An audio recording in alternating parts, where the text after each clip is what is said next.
नमस्ते, म नुरज भट्टराई नदी माइजोगमाई गाउँपालिका नामसालिङ 4 इलामबाट।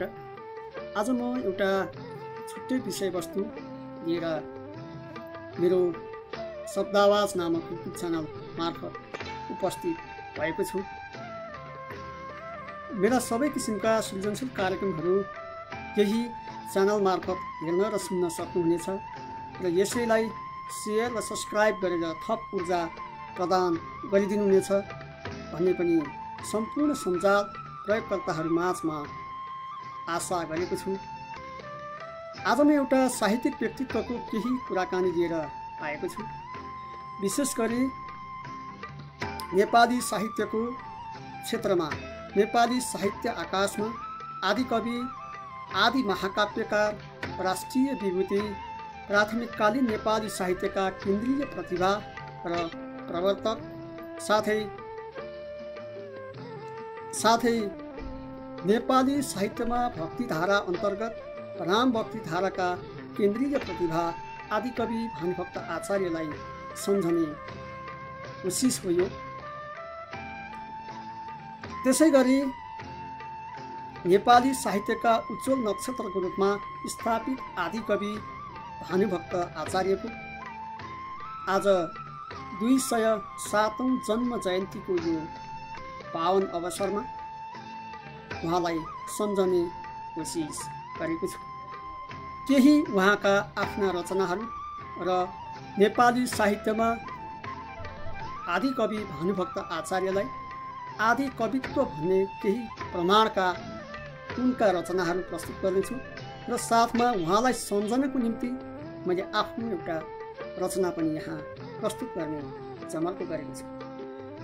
विक्रम सम्वत 1871 साल असार 29 गते रम्घाको चुँदी बेसीमा बाजे श्रीकृष्ण आचार्यका 6 भाइ छोरा मध्ये धनञ्जय आचार्यका र धर्मावती देवी आचार्यका ज्येष्ठ सुपुत्र अर्थात् एक मात्र पुत्र रत्नको रूपमा जन्मिएका थिए आदिकवि भानुभक्त आचार्य।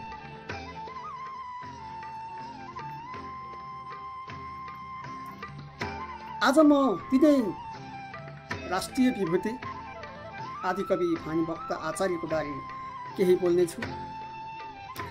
आदिकविलाई पूर्ण रूपमा आदिकवित्व भन्न सकिने उनका केही रचनाहरू पनि प्रस्तुत गर्नेछु र समय रहे उनका फुटकर रचना पनि वाचन गर्न प्रयास गर्नेछु। आदि कवित्वको प्रमाणहरू भने उनका कृतिहरूले प्रस्तुत गर्ने गर्दछन्, जसमध्ये पहिलो नम्बरमा रामायणलाई लिन सकिन्छ। संस्कृतको वाल्मीकि रामायणको अनुवाद हो यो रामायण र त्यसो त संस्कृतको वाल्मीकि रामायणको अनुवादले नै उनलाई आदि कवित्व प्रदान गरेको पाइन्छ। त्यसमा पनि उनले देशकाल परिस्थितिलाई हेरेर संस्कृतको रामायण करिब 7 काण्ड 64 सर्ग 4318 श्लोकमा विभाजित काव्यलाई नेपालीमा केवल 7 काण्ड र 1319 श्लोकमा खुम्च्याएका छन्। यसमध्ये युद्धकाण्ड 381 श्लोक, उत्तरकाण्ड 257 श्लोक, सुन्दरकाण्ड 154 श्लोक, किष्किन्धाकाण्ड 143 श्लोक, बालकाण्ड 139 श्लोक, अयोध्याकाण्ड 123 श्लोक र आरण्यकाण्ड 122 श्लोक गरी जम्मा 1319 श्लोक उल्था गरेको पाइन्छ भने यसलाई विक्रम सम्वत 1898 देखि 1910 सम्ममा उहाँले अनुवाद गरिसकेको देखिन्छ। रामायणमा 3 किसिमका रावणमध्ये दशानन, शतानन र मही रावणमध्ये दशाननको मात्र उल्लेख गरेको पाइन्छ। यति हुँदा पनि आफ्नो मौलिकता समेतको उत्तम भावमा सरल प्रयोग भएको कारण उनी आदि कवि बन्न सकेको देखिन्छ नेपाली साहित्यमा। त्यसै गरी प्रश्नोत्तर संस्कृतको शङ्कराचार्यको प्रश्नोत्तर मालाबाट अनुवाद गरिएको हो। भक्तमाला र रामगीताका साथै थुप्रै फुटकर कविताहरू पनि रहेका छन् आदिकवि भानुभक्त आचार्यको। र यी नै यस्तै सन्दर्भलाई अगाडि बढाउँदै म आज उहाँको 207औं जन्म जयन्तीको अवसरमा भानुभक्तलाई केही श्लोक कविता मार्फत सम्झन चाहन्छु। आदिकवि भानुभक्त आचार्यको पालामा नेपाल एकीकरणको समय थियो। राजनीतिक उथलपुथल थियो र एक किसिमको गृहयुद्ध थियो। देश अस्थिरतामा थियो। यस्तो परिस्थितिमा एकीकरण गर्ने क्रममा पश्चिममा काङ्गडा र पूर्वमा सतलज टिस्टासम्म पुगेको आफ्नो सिमानालाई सुगौली सन्धिपछि स्वतः खुम्चिएर मेची र महाकालीमा सीमान्तकृत हुनु परेको अवस्था थियो।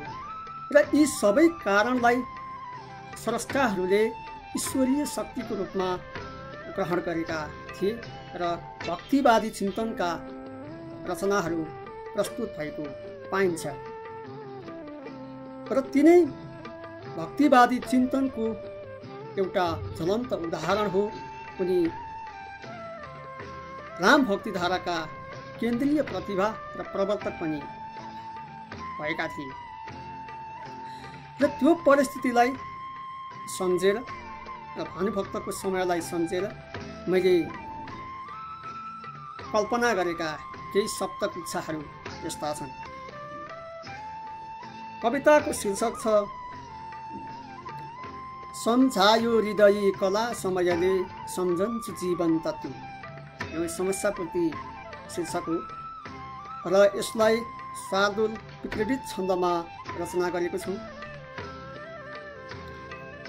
विशेष गरी यो चाहिँ छन्दको आफ्नो लयभन्दा पनि पुरातन लय जो गाउँघरमा हाम्रा हजुरबाहरूले गाउने गर्नुहुन्छ।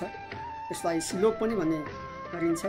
सिलोकको भाकामा म यहाँ लामा छन् कविता केही श्लोक प्रस्तुत गर्न चाहन्छु। यस्तो छ।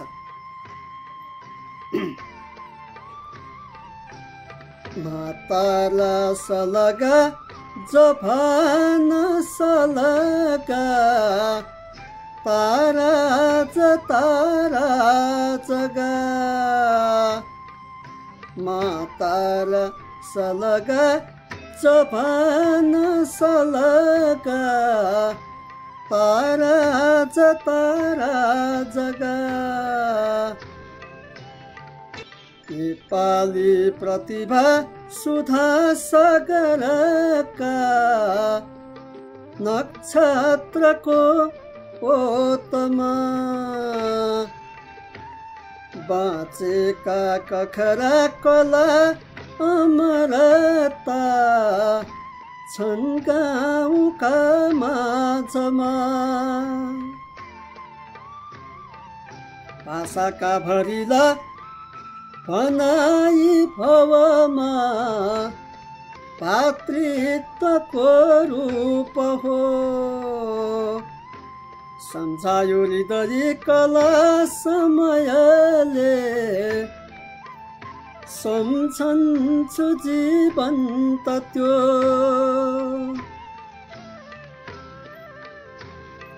टिस्टा पूर्व थियो र पश्चिम सीमा नाकाङ्गडा टुङ्गियो अङ्ग्रेजी लडको प्रभाव गतिलो छायो र यो खुम्चियो नौलो दुःख खपेर सन्धि गरियो मेची र काली भयो सम्झायो हृदय कला समयले सम्झन्छु जीवन तत्त्व यस्तामा उनी उठे कवि भई संस्कार यो लोक बिउछाउन आफ्ना कर्महरू सशक्त उनको त्यो भक्तिमा लाउन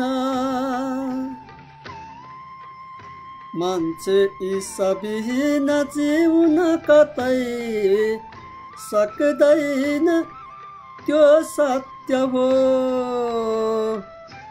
सम्झायो हृदय कला समयले सम्झन्छु जीवन्त त्यो भाषा प्रेम र जाति प्रेम उनका त्यो देहको प्राणमा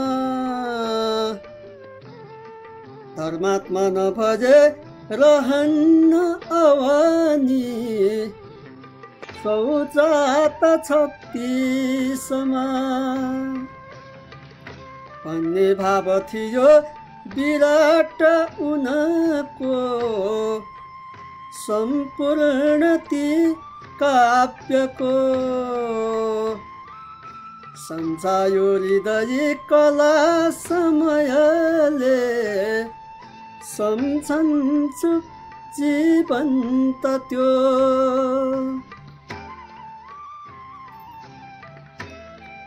थुप्रै छन् अनुवादका कृतिहरू केही छ आफ्ना पनि काव्यात्मा रस राग पूर्ण सजिलो भेटिन्छ पढ्दा पनि उल्था काव्य ठुला र मौलिकपना रामायणैमा थियो सम्झायो हृदय कला समयले सम्झन्छु जीवन्त त्यो आफ्नै ठो कविता त संहरफको त्यो कुण्डली हेर्दथे लेखेको रचना कुनै समयमा श्री कृष्ण नै पढ्दथे काशीको दिलबाट दीक्षित थिए लेख्ने कला हुर्कियो सम्झायो हृदय कला समयले सम्झन्छु जीवन्त त्यो बिन्ती पत्र चढा उनी लहरमा साथी तथा न्यायमा त्यो कान्तिपुर पोखरा पनि गए बोकेर आशा नयाँ मामाको घर चाहिँ विचित्र ममता त्यो चेला व्यङ्ग थियो सम्झायो हृदय कला समयले सम्झन्छु जीवन्त त्यो बालाजी जब देख्दछन् नयनले लेख्छन् यही स्वर्ग हो पग्ले छु अनि भावना तरल भई श्रृङ्गार सौन्दर्य त्यो जे देखे पनि लेख्दथे कलमले रफ्तार त्यो आँसु भो सम्झायो हृदय कला समयले सम्झन्छु जीवन्त त्यो सम्झौँ के जब सम्झने मनहरू सारा अपुरा हुँदा, बिर्सौँ के अब बिर्सने मनहरू तिम्रा नजिकै हुँदा। मेरा यी ममता सधैँ रहिरहोस् भाषा र संस्कारको। सम्झायो हृदय कला समयले, सम्झन्छु जीवन्त त्यो। मेरा यी ममता सधैँ रहिरहोस् भाषा र संस्कारको। सम्झायो हृदय कला समयले, सम्झन्छु जीवन्त त्यो। यसरी मैले आदिकवि भानुभक्त आचार्यलाई आफ्नो शब्द मार्फत सम्झने प्रयत्न गरेको छु। र त्यसपछि आदिकवि भानुभक्त आचार्य विशेषतः आदि कवित्व उहाँमा प्रशस्त रहेको थियो र उनी आँसु कवि पनि हुन्, उनी हास्य व्यङ्ग कवि पनि हुन् र उनका पालन र उनको परिचय, सबैभन्दा पहिला उनको परिचय खुल्ने एउटा वा दुईटा श्लोक कविता म वाचन गर्न चाहन्छु यहाँ। र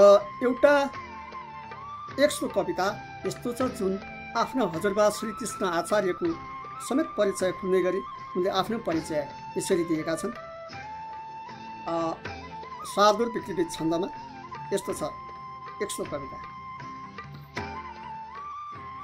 पहाडको अति व्यस्त स्तनभूमा श्री कृष्ण ब्राह्मण थिया, वो उच्च कुल आर्य वंशी हुन गई सत्मार्गमा मन दिया। विद्यामा पनि जो धुरन्धर भई शिक्षा मलाई दिया, तिनको नातिमा भानुभक्त भनी हुन् यो जानी चिन्ही लिया। तिनको नातिमा भानुभक्त भनी हुन् यो जानी चिन्ही लिया। त्यसपछि उनको परिचय भयो। त्यसपछि उनले आफ्नो पहिलो कविता जुन आफ्नै कुण्डलीबारे लेखेका छन्, अर्थात् आफ्नो कुण्डली त्यही कविता लेखेका छन्, लामो छ।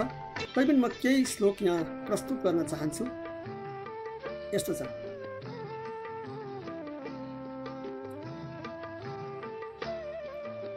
शिखरणी छन्द यस्तो छ। त्रिशाली पाहनका समय 37 गइकन, अनि आषाढ मासको दिन पनि 29 गइकन। त्रिशाली पाहनका समय 37 गइकन, अनि आषाढ मासको दिन पनि 29 गइकन। घडी 31 महा विकठी पनि 32 परिकन। नवांशक कण्ठी र धनुष परि जो बेस लगन। मिथुनमा सूर्य छन् निबनी लय यिनका विधु, अनि मिथुनमा सूर्य छन् निबनी लय यिनका विधु, अनि महिषुत बुध राहु शशि सदनका यी तीन पनि। गुरु वाक्यस्थानको रवि भवनमा गइकन बस्या। ऋघुजिता आफ्नै सघन गृहमा गइकन बस्या। गुरु वाक्यस्थानको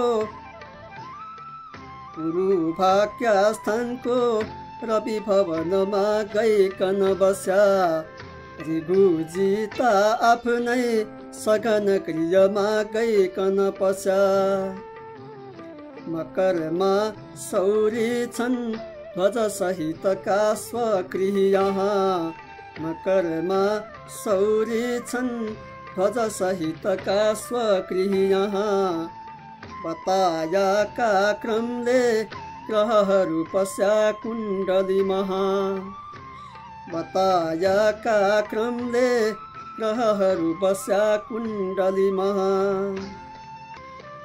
बडा मिठो कविता छ।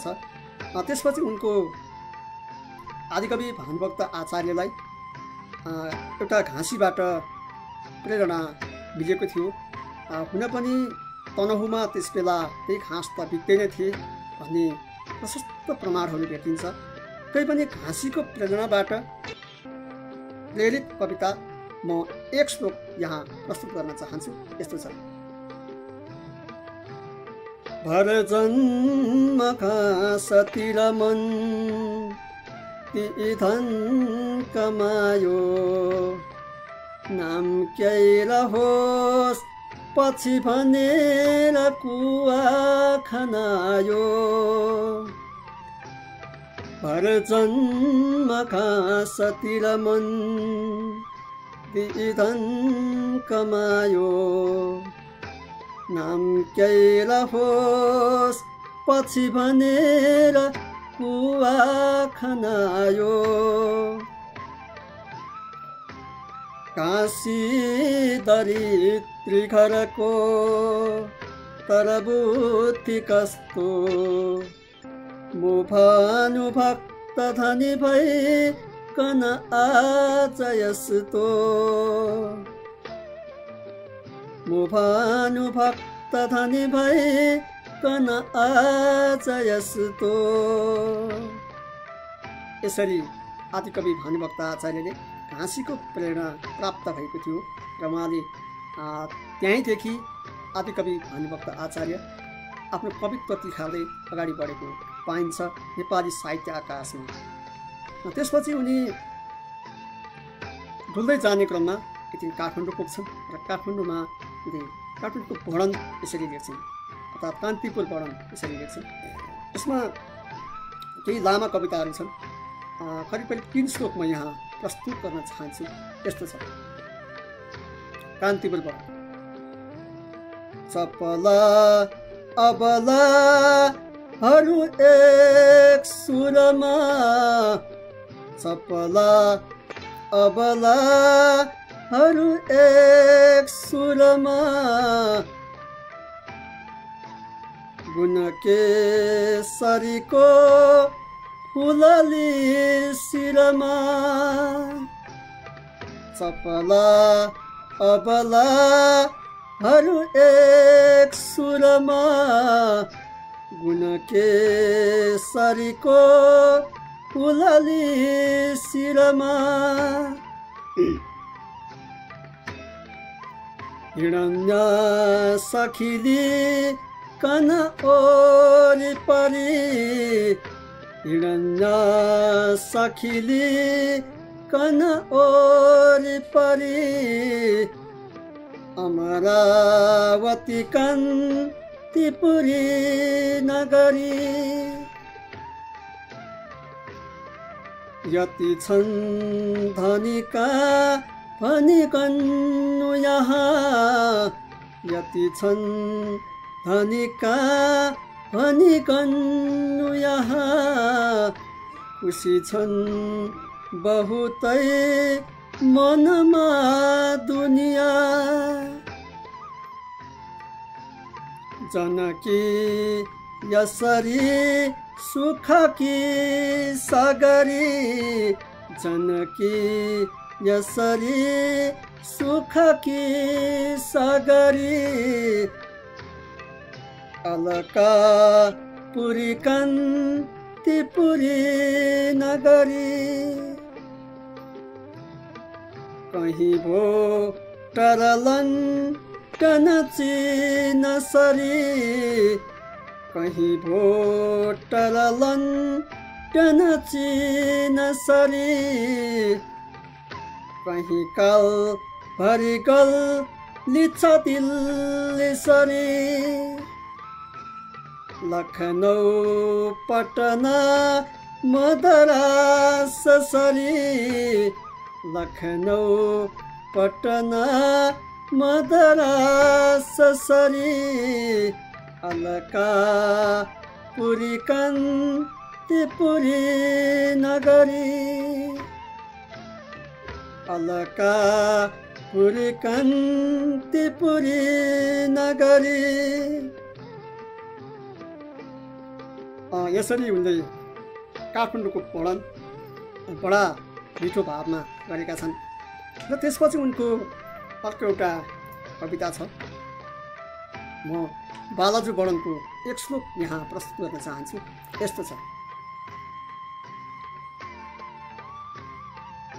यति दिन पछि मैले आज बालाजी देख्या पृथ्वी तलभरिमा स्वर्ग हो जानी लेख्या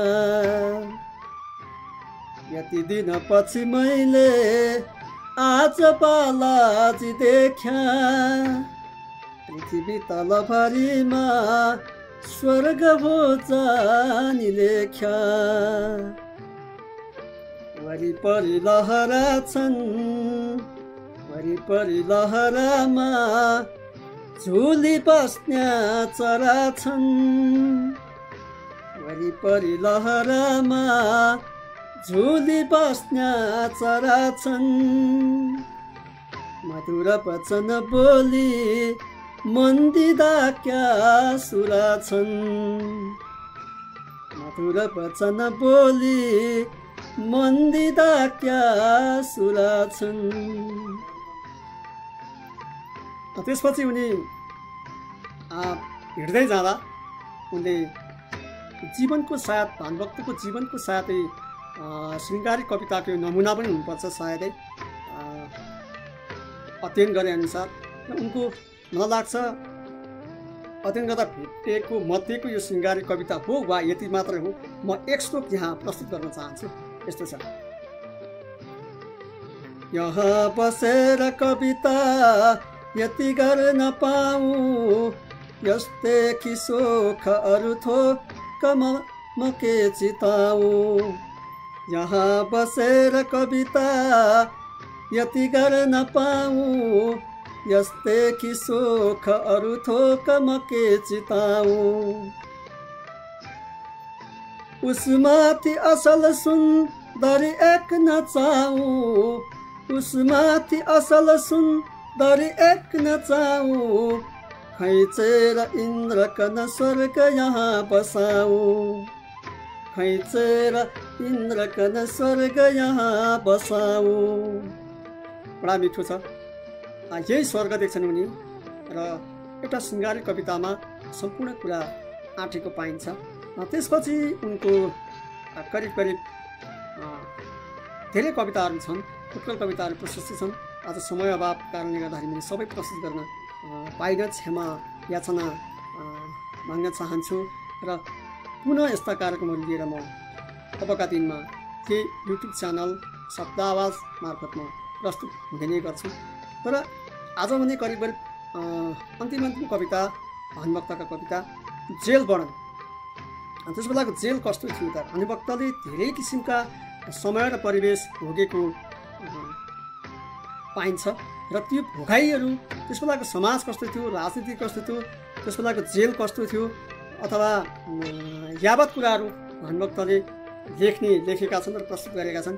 र यो हुनुको अर्थ यो पनि हो कि भानुभक्त आँसु कवि पनि थिए र हास्यलाई व्यङ्गमा खोलेर प्रस्तुत गर्ने क्षमता थियो।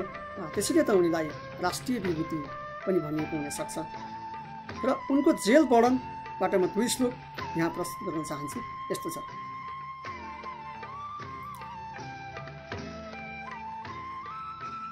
रोज रोज दर्शन पाउँछु चरणको ताप छैन मनमा कछु रोज रोज दर्शन पाउँछु चरणको, ताप छैन मनमा कछु। रातभर नाच पनि हेर्छु खर्च नगरी, ठुला चयनमा म छु। लामखुट्टा उपिया उडुसमा सगी छन्, लामखुट्टा उपिया उडुसमा सगी छन्, तिनकै लहरमा बसी। लामखुट्टाहरूका उछन् र उपिया नाच्छन् म हेर्छु बसी। लामखुट्टाहरूका उछन् र उपिया नाच्छन् म हेर्छु बसी। जागिर छैन धनी म छैन घरको, जागिर छैन धनी म छैन घरको, केवल कोदालो खनी। खान्थ्या दुःख गरेर चाकरी गर्या, मन पाउला कि भनी। एक मन चित्त लगायु चाकरी गर्या, खुसी भया छन् हरि। मनमाथि पनि भुक्त मन थपिदिया, कहिल्यै नखोस्न्या गरी। मनमाथि पनि भुक्त मन थपिदिया, कहिल्यै नखोस्न्या गरी। यसरी उनले जेल वर्णन, त्यस बेलाको जेल, त्यस बेलाको जेलरको साथी, त्यस बेलाको जेलको परिवेश र वस्तुस्थिति पनि आदिकवि भानुभक्त आचार्यले जानकारी गराए। र म चाहिँ जेलभित्र पनि कठोर यातना भन्दा पनि उपिया र उडुसको सङ्गतमा बसेको छु र उनीहरूले जे गर्छन् त्यसमा रमाएको छु भनेर उनले त्यस बेलाको जेल, त्यस बेलाको परिस्थिति, त्यस बेलाको राज्य सत्ता र सरकारलाई आफ्नो कवितात्मक भावमा व्यङ्ग भाव प्रस्तुत गरिएको यो कविता अत्यन्तै मिठो छ। यतिखेर म धेरै आदिकवि भानुभक्त आचार्यका धेरै रचनाहरू, फुटकर रचनाहरू प्रस्तुत गर्ने यो अवसर हो। तैपनि यो समय कता कता मलाई छोटो त लागेकै छ, तैपनि मेरो आफ्नै समस्याहरू भएकोले गर्दाखेरि मैले अरू रचनाहरू वाचन गर्न भ्याइन। यसको लागि पुनः क्षमा चाहन्छु। थुप्रै रचनाहरू छुटेका छन्, जस्तो काठमाडौँबाट घर जाँदा बाटामा बास बस्ने क्रममा असजिलो बास हुँदा त्यहाँ आफ्नो मित्र तारापतिलाई लेखेको कवितामै उनले प्रस्तुत गरेका छन्, हे मित्र तारापति भन्ने।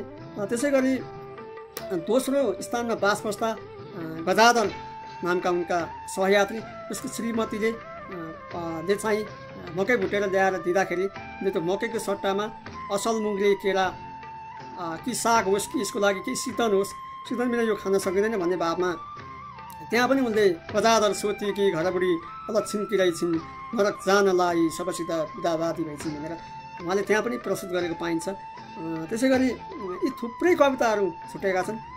र पत्नीले मकै भुटेर दिएपछिको असन्तोष मैले भनिसकेँ। र हाम्रो शरीरमा कबाट उठेका 20वटा अङ्गहरूको नाम हास्य शैलीमा यो पनि मैले छुटाएको छु। र रामायण, प्रश्नोत्तर, वधु शिक्षा आदि समेतबाट उनका रचना वाचन गर्न सकिने अवस्था थियो, मन थियो। अवस्था भन्दा पनि इच्छा थियो, तैपनि कारणवश मैले आजलाई बिदा माग्नुपर्ने हुन्छ र विशेष कारण आज मैले यति प्रस्तुत गर्न भ्याएँ। मेरो प्रस्तुति कस्तो लाग्यो र आदिकविको बारे बोलेका कुराहरू बारे सुधार्नुपर्ने भए आगामी दिनको लागि अपेक्षासहित, प्रतिक्रियाको अपेक्षासहित प्रस्तुत हुने वाचा गर्न चाहन्छु। र अन्त्यमा आदिकवि भानुभक्त आचार्यप्रति भावपूर्ण श्रद्धाञ्जली अर्पण गर्न चाहन्छु। र यस्तो परिस्थितिमा, विषम परिस्थितिमा पनि मैले भानुभक्तलाई सम्झने एउटा प्रयास गरेँ। सम्पूर्ण सृजनशील मनहरू, सामाजिक प्रयोगकर्ताहरूमा यो भाव प्रकट गर्न चाहन्छु कि मेरो प्रस्तुतिमा कुनै त्यस्ता खालका अपाच्य शब्दहरू भए र अध्ययनको कमीले भएका कमी कमजोरीहरूलाई पनि बुझेर पढिदिनुहुनेछ, बुझेर सुनिदिनुहुनेछ भन्ने अपेक्षा राखेको छु। र विशेष गरी नेपाली साहित्यका आदिकवि, आदि महाकाव्यकार, राष्ट्रिय विभूति, प्राथमिककालीन समयका भक्तिधारा अन्तर्गतका राम भक्तिधाराका केन्द्रीय प्रतिभा र प्रवर्तक जस्ता विभिन्न विशेषणहरू प्रयोग गरेर जति विशेषण त्यही पनि अपुग हुने नेपाली साहित्यका एक अब्बल राष्ट्रिय स्रष्टा आदिकवि भानुभक्त आचार्यलाई मेरो पनि हृदयबाट श्रद्धासुमन अर्पण गर्न चाहन्छु र भन्दै म आजको यस कार्यक्रमबाट बिदा हुन चाहन्छु। हवस् त, नमस्ते।